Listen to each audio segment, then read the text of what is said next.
Hello, my friends! Welcome to Storytime with Omnia. I'm back with another story. It has been a long time, yes, but hopefully I will do some more in the coming days. Today's story is actually called Caps for Sale, and it's one of my favorites. It really makes me laugh. Story and pictures are by Esphyr Slobodkna. Okay, so let's start our story.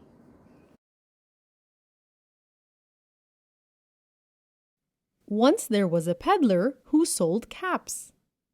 But he was not like an ordinary peddler, carrying his wares on his back. He carried them on top of his head. First, he had on his own checked cap. Then, a bunch of gray caps. Then, a bunch of brown caps. Then, a bunch of blue caps. And on the very top, a bunch of red caps. He walked up and down the streets, holding himself very straight, as not to upset his caps.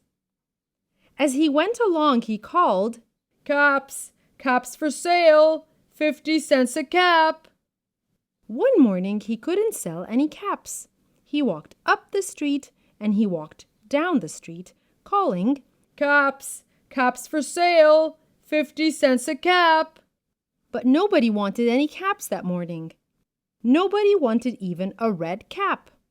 He began to feel very hungry, but he had no money for lunch. "I think I'll go for a walk in the country," he said. And he walked out of town. Slowly, slowly, so as not to upset his caps. He walked for a long time until he came to a great big tree. "That's a nice place for a rest," thought he.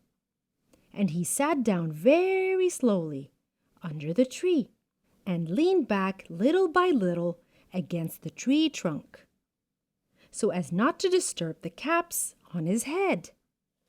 Then he put up his hand to feel if they were straight. First his own checked cap, then the gray caps, then the brown caps, then the blue caps, then the red caps on the very top. They were all there. So he went to sleep. He slept for a long time. When he woke up, he was refreshed and rested. But before standing up, he felt with his hand to make sure his caps were in the right place. All he felt was his own checked cap. He looked to the right of him, no caps. He looked to the left of him, no caps. He looked in the back of him, no caps. He looked behind the tree, no caps. Then he looked up into the tree. And what do you think he saw? On every branch sat a monkey.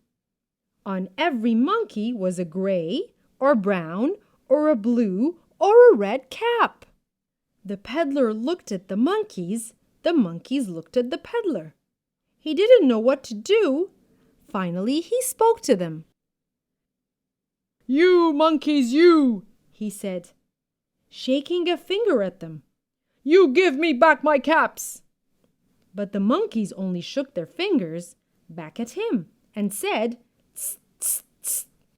This made the peddler angry, so he shook both hands at them and said, "You monkeys, you give me back my caps." But the monkeys only shook their hands back at him and said, "Tss, tss, tss." Now he felt quite angry. He stamped his foot and said, "You monkeys, you better give me back my caps." But the monkeys only stamped their feet back at him and said, "Tss, tss, tss." By this time, the peddler was really very, very angry. He stamped both feet and shouted, "You monkeys, you must give me back my caps." But the monkeys only stamped both their feet back at him and said, "Tss, tss, tss." At last he became so angry that he pulled off his own cap, threw it on the ground, and began to walk away. But then each monkey pulled off his cap.